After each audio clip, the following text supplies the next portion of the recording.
ለጡረተኞች አዲስ የክፍያ አማራጭ መቅረቡን ለማወቅ ችለናል። በዚህም በቅርቡ ጡረተኞች ተጨማሪ ክፍያ የሚያገኙበት አሰራር ወደ ስራ እንደሚገባ ከመንግስት ሰራተኞች ማህበራዊ ዋስትና አስተዳደር የደረሰ መረጃ ያመለክታል። በሌላ መረጃ ደግሞ የቤት አከራዮችና ተከራዮች ከውል ጋር በተያያዘ ማሟላት ያለባቸውን መረጃዎች ይዘው እንዲቀርቡ ጥሪ ተላልፈዋል። ከዚህ በተጨማሪ የውል እድሳት ጊዜ መራዘሙንና አከራዮችና ተከራዮች በተሰጠው ጊዜ ውል እንዲፈጽሙ ተጠይቀዋል። ሰላም ቤተሰቦቻችን፣ መረጃዎቹን የት ሀገርና የት ከተማ ሆናችሁ እየተከታተላችሁ እንደምትገኙ በሀሳብ መስጫው ላይ ጻፉልን። በየትኛው ጉዳይ ላይ መረጃ እንድናቀርብላችሁ እንደምትፈልጉም አሳውቁን። አሁን ዝርዝር መረጃዎቹን አንድ በአንድ ወደ እናንተ እናደርሳለን። እስከ መጨረሻው አብራችሁን ቆዩ። የቤት አከራዮችና ተከራዮች ከውል ጋር በተያያዘ ማሟላት ያለባቸውን መረጃዎች ይዘው እንዲቀርቡ ጥሪ ተላልፈዋል። የአከራይ ተከራይ የውል እድሳት በሁሉም ክፍለ ከተማ ቤቶች አስተዳደር ጽሕፈት ቤት በየወረዳው አገልግሎት በሚሰጥባቸው ቦታዎችና በአዲስ መሶብ የአንድ ማዕከል ቅዳሜ ሙሉ ቀን አገልግሎት እየተሰጠ መሆኑን የተገለጸው። ማንኛውም የመኖሪያ ቤት አከራይና ተከራይ በውል እድሳት ወቅት ማሟላት ያለባቸውን መረጃዎች ይዘው በመገኘት አገልግሎቱን ማግኘት የሚችሉ መሆኑን የቤቶች ልማትና አስተዳደር ቢሮን ያሳወቀው። በውል እድሳት ወቅት መሟላት ያለባቸው መረጃዎች የቤት ካርታ፣ ቀደም ሲል የነበራቸውን የውል ስምምነት ሰነድ፣ ኪራይ ሲከፍሉበት የነበረው የኤሌክትሮኒክስ የክፍያ ሰነድ፣ የአከራይና የተከራይ የዲጂታል መታወቂያ፣ የመስሪያ ቤት መታወቂያ፣ መንጃ ፈቃድ፣ ፓስፖርት፣ የጠበቃ ፈቃድ፣ የሰራተኞች ጡረታ መታወቂያ፣ የዩኒቨርሲቲ ወይም ኮሌጅ ተማሪ ከሆነ የሙያ ስራ ፈቃድ ኦሪጂናል ኮፒ፣ የመኖሪያ ቤት ውሉን የሚያድሰው በወኪል ከሆነ ህጋዊ ውክልና ኦሪጂናልና ኮፒ ይዘው መገኘት አለባቸው ሲል የአዲስ አበባ ቤቶች ልማትና አስተዳደር ቢሮን የገለጸው። ከዚህ በተጨማሪም የመኖሪያ ቤት አከራይ ተከራይ ውል እድሳት ጊዜ መራዘሙንና አከራዮችና ተከራዮች በተሰጠው ጊዜ ውል እንዲፈጽሙ መጠየቁ ታውቋል። የአዲስ አበባ ከተማ አስተዳደር የመኖሪያ ቤት አከራይ ተከራይ ውል እድሳት እስከ ነሐሴ 30 ቀን 2018 ተራዝመዋል። ከተማ አስተዳደሩ እስከ ሐምሌ 30 ቀን 2018 ዓ.ም እንዲካሄድ አስታውቆት የነበረውን የቤት ኪራይ ውል እድሳት ነው እስከ ነሐሴ 30 ቀን ያራዘመው። የከተማ አስተዳደሩ የዜጎችን የኑሮ ጫና ለመቀነስና በኪራይ ገበያው ላይ የሚስተዋሉ ህገወጥና ዘፈቀዳዊ አሰራሮችን በዘላቂነት ለመግታት የቤት ኪራይ ጭማሪ ጣሪያ 11.5% እንዲሆን መወሰኑ ይታወቃል። ይህንን ተከትሎ በመላው ከተማዋ የሚገኙ የግል መኖሪያ ቤቶች የአከራይ ተከራይ የውል እድሳት ምዝገባ ጊዜ እስከ ሐምሌ 30 ቀን 2018 ዓ.ም የነበረው እስከ ነሐሴ 30 ቀን 2018 ዓ.ም ድረስ መራዘሙን ቢሮ ነው ያስታወቀው። የውል እድሳት ጊዜው በህብረተሰቡ ጥያቄ መሰረት የተራዘመ ሲሆን ይህም ነዋሪው ያለምንም መጨናነቅ እንዲዋዋል ያስችለዋል ተብሏል። ነዋሪው በሁሉም ክፍለ ከተማ ቤቶች አስተዳደር ጽሕፈት ቤት በየወረዳው በተዘጋጁ የውል ቦታዎችና በሁሉም ክፍለ ከተማ አዲስ መሶብ የአንድ ማዕከል አገልግሎት አስፈላጊውን መረጃ በመያዝ አገልግሎቱን ማግኘት እንደሚችል መግለጹን የቢሮ መረጃ ያመለክታል። በሌላ መረጃ ደግሞ ለጡረተኞች አዲስ የክፍያ አማራጭ መቅረቡን ለማወቅ ችለናል። በዚህም በቅርቡ ተጨማሪ ክፍያ የሚያገኙበት አሰራር ወደ ስራ እንደሚገባ ከመንግስት ሰራተኞች ማህበራዊ ዋስትና አስተዳደር የደረሰን መረጃ ያመለክታል።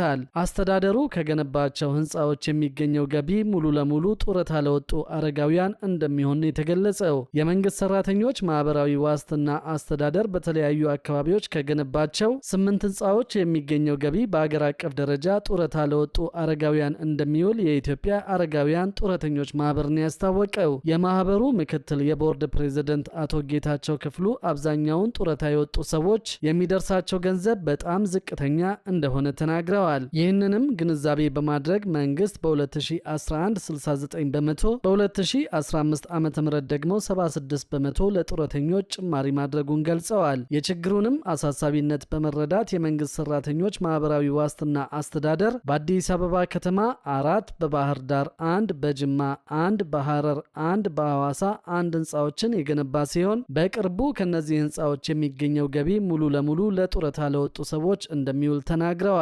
የህንፃዎቹ ገቢ ምን ያህል ነው ለሚለው ለጊዜው እንደማይታወቅ የገለጹት አቶ ጌታቸው ነገር ግን አሁን ላይ ካለው ነባራዊ ሁኔታ አንጻር ይህ አሰራር መዘርጋቱ ጡረተኞች የተሻለ ነገር እንዲያገኙ የሚያስችል እንደሆነ ተናግረዋል።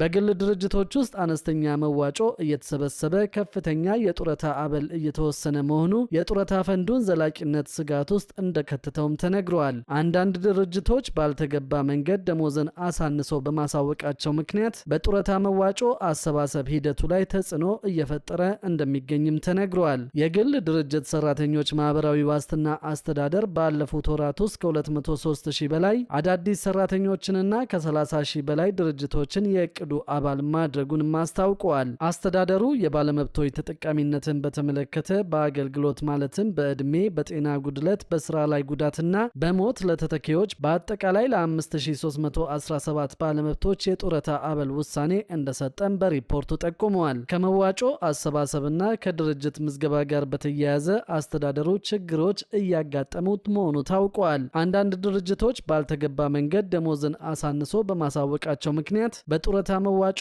አሰባሰብ ሂደቱ ላይ ተጽዕኖ አሳድሯል ብሏል አስተዳደሩ። ከዚህ በተጨማሪ አነስተኛ መዋጮ እየተሰበሰበ ከፍተኛ የጡረታ አበል እየተወሰነ መሆኑ የጡረታ ፈንዱን ዘላቂነት ላይ ስጋት ላይ መጣሉ በአስተዳደሩ በችግርነት ተነስቷል። የግል ድርጅት ሰራተኞች ማህበራዊ ዋስትና አስተዳደር ዋና ስራ አስፈጻሚ አቶ አባተ ምትኩ ዝቅተኛ የደሞዝ ወለል እስኪስተካከል ድረስ ድርጅቶች ታክስ የከፈሉበትን ትክክለኛ የደሞዝ መጠን በማየት የጡረታ መዋጮውን በዚያው ልክ እንዲከፈል ጥብቅ ክትትል ማድረግ እንደሚገባ በሪፖርቱ የግምገማ መድረክ ላይ አሳስበዋል። ባለፉት ወራትም አስተዳደሩ በገቢ አሰባሰብ 39.7 ቢሊዮን ብር የጡረታ መዋጮ የተሰበሰበ እንደሆነ ተነግሯል። ከኢንቨስትመንት ብር 16.9 ቢሊዮን ብር የግል ድርጅት ሰራተኞች ማህበራዊ ዋስትና አስተዳደር ትርፍ ማግኘት መቻሉን በሪፖርቱ ተጠቁመዋል። በሌላ በኩል ደግሞ የዲጂታል ገንዘብ ዝውውር ከጥሬ ገንዘብ ልውውጥ መብለጡን ሰምተናል። 5 የሚደርሱ የውጭ ሀገር ባንኮች የኢትዮጵያን የባንክ ዘርፍ ለመቀላቀል ፍላጎት ማሳየታቸውም ነው የተነገረው። በዚህም የሀገሪቱን የፋይናንስ ስርዓት ዲጂታል ማድረግ መቻሉን የብሔራዊ ባንክ ገዢ ዶክተር ኢዮብ ተካልኝ ተናግረዋል። በ2018 በባንኮች የተመቻቹ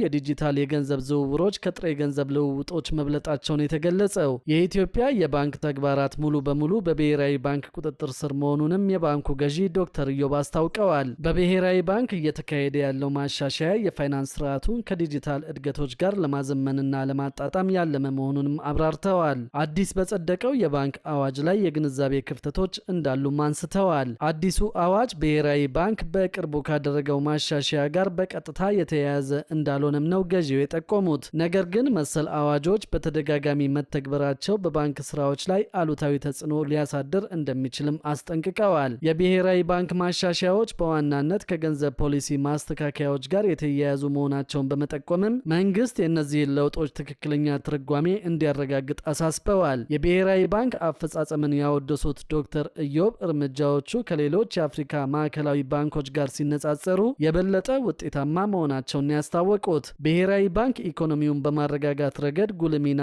እንደሚጫወትም ገልጸዋል። 5 የሚደርሱ የውጭ ሀገር ባንኮች የኢትዮጵያን የባንክ ዘርፍ ለመቀላቀል ፍላጎት ማሳየታቸው የተነገረ ሲሆን ከነዚህም ውስጥ የኬንያው ስታንዳርድ ባንክ፣ የኬንያ ሲቲ ባንክና የተባበሩት አረብ ኤምሬቶች ባንኮች እንደሚገኙበት ታውቋል። በሌላ መረጃ ደግሞ ቤት የሚያከራዩ ግለሰቦች እስከ 100 ሺህ ብር ቅጣትና የወንጀል ተጠያቂነት ይጠብቃቸዋል ተብሏል። ውሳኔው በአዲስ አበባ የሚገኙ ህንፃዎችን የሚመለከት ሲሆን ለዚህም ሲባል የተለያዩ ክልክላዎች መውጣታቸው ታውቋል። በዚህ መሰረትም በአዲስ አበባ ያልተጠናቀቁ ህንፃዎችን የሚያከራዩ አከራዮች የ100 ሺህ ብር ቅጣትና የወንጀል ተጠያቂነት ይጠብቃቸዋል የተባለው። ይህንን ጉዳይ የሚያስፈጽመው የእሳትና አደጋ ስጋት ስራ አመራር ኮሚሽን ያዘጋጀው አዲስ የአደጋ ስጋት ደህንነት መመሪያም ወደ ስራ ገብቷል። በመመሪያው ከተካተቱ ክልከላዎች መካከል በህንፃ ግንባታ ወቅት የሰራተኞች ደህንነት መጠበቂያ መስፈርቶችን አለማሟላት፣ ለአደጋ የሚያጋልጡ የተቆፈሩ ጉድጓዶችን አለመከለልና ምልክት አለማድረግ፣ ለአደጋ የሚያጋልጡ ጠንካራ ያልሆኑ የማደላደያ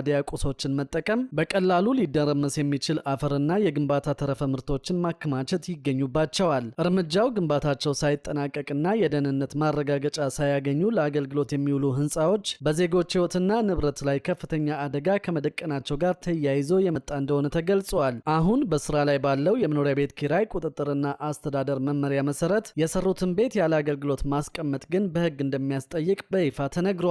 አንድ አከራይ ቤቱን አድሶም ይሁን አዲስ ሰርቶ ለ6 ወራት ያህል ሳያከራየው ያስቀመጠው እንደሆነ ወይም ለሌላ ጥቅም ካላዋለው ቤቱ ቢከራይ ሊያስገባ ይችል የነበረው ገቢ ተሰልቶ የአከራይ ተከራይ ግብር እንዲከፍል ይደረጋል ተብሏል። ይህንን ተግባር ከ5 ዓመታት በላይ ከቀጠለበት በሚከፍለው ዓመታዊ የንብረት ግብር ላይ ተጨማሪ 25% እንዲከፍል እንደሚደረግም በመመሪያው ላይ ሰፍሯል። ይህ ግን በንብረት ላይ የመወሰን መብትን አያሳጣም ወይ የሚል ጥያቄን እያስነሳ ይገኛል። ብዙዎች ቤት ለማግኘት በሚቸገሩበት ሀገር ላይ ቤትን ሰርቶ እንዲሁ ማስቀመጥ መብት መሆን የለበትም፣ ከዚህ ይልቅ የቤት ተከራዮችን ቤት የማግኘት መብት ያጣበበ ነው ሲሉ የህግ ባለሙያው አቶ ጥጋቡ ደሳለኝ ተናግረዋል። የህግ ባለሙያው ይህኛው የመመሪያው ክፍል በቤቶች ልማትና አስተዳደር ቢሮ በኩል ተለይቶ ጥብቅ ቁጥጥር ሊደረግበት የሚገባው ነው የሚልም ሀሳብ አላቸው። በሌላ በኩል አከራይና ተከራይን ለማስተዳደር የወጣው መመሪያ ስለመጣሱ በማስረጃ አረጋግጦ የሚያቀርብልኝ ካለ ጥብቅ የሆነ ህጋዊና አስተዳደራዊ እርምጃ ወስዳለሁ ሲል የአዲስ አበባ የቤቶች ልማትና አስተዳደር ቢሮ ተናግረዋል። ቢሮ ምንም እንኳን የ2019 ዓ.ም የቤት ኪራይ ዋጋ መጨመር ያለበት ምን ያህል ድረስ እንደሆነ በመወሰን የውል ምዝገባና እድሳት ላይ ቢሆንም አንዳንድ አከራዮች ህጉን እየጣሱት እንደሆነ ጥቆማ እየደረሰኝ ነው ብለዋል። በተለይም ቤቱን ለራሴ እፈልገዋለሁ ልቀቁልኝ የሚሉ አከራዮች በርክተዋል ያለው ቢሮ የቀደመውን ተከራይ አስወጥተው በራሳቸው ከፍ ያለ ዋጋ በመጨመር በዚያ ላይ መንግስት የወሰነውን የ11.5 በመቶ ጭማሪ የሚያደርጉ እንዳሉ መረዳቱንም ይጠቅሳል። በተጨማሪም ከመንግስት ጋር ከሚዋዋሉት በህግ ከሚታወቀው ውል ሌላ ድርብ ውል በማስፈረም በቃል እጅግ ከፍተኛ ዋጋ ተስማምቶ በሰነድ ላይ ግን ከተማ አስተዳደሩ ባስቀመጠው የ11.5 በመቶ ጣሪያን ብቻ እንዲፈርሙ በማድረግ የሚፈጸሙ የህግ ጥሰቶች ዋነኞቹ እንደሆኑ ተገልጸዋል። በሌላ መረጃ ደግሞ ኢትዮጵያ የተቀቀለ ስጋን ወደ ቻይና ለመላክ አቅዳለች መባሉን ሰምተናል። ኢትዮጵያ በአሁኑ ወቅት ያሏትን ውሱን የስጋ ምርት ተቀባይ ሀገራትን ቁጥር ለመጨመርና ከዘርፉ ያላትን ተጠቃሚነት ለማሳደግ አቅዳ እየሰራች ትገኛለች ሲል የእንስሳት ልማት ኢንስቲትዩት አስታውቋል። በኢንስቲትዩቱ የማህበራዊ ኢኮኖሚክስና እሴት ሰንሰለት አስተዳደር ዘርፍ አስተባባሪ ዶክተር ሳህሉ ሙሉ እንደተናገሩት ከሆነ ኢትዮጵያ በአብዛኛው የስጋ ምርቷን ጥቂት በሆኑ የገልፍ ሀገራት ላይ ለሽያጭ ታቀርባለች።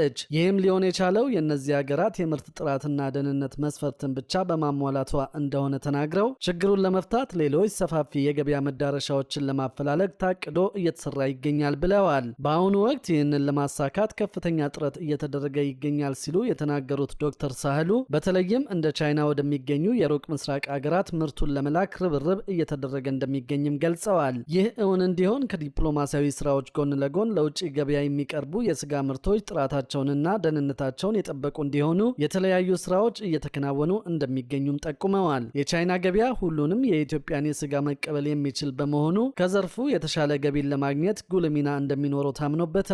በተለይም የተቀቀለ ስጋን ወደ ቻይና ለመላክ መታቀዱ የተገለጸ ሲሆን በዘርፉ የተሰማሩ ኢንዱስትሪዎች ይህንን እድል ለመጠቀም የመቀቀያ ማሽኖችንና ሌሎች ግብዓቶችን በማሟላት ላይ እንደሚገኙ ተጠቅሷል።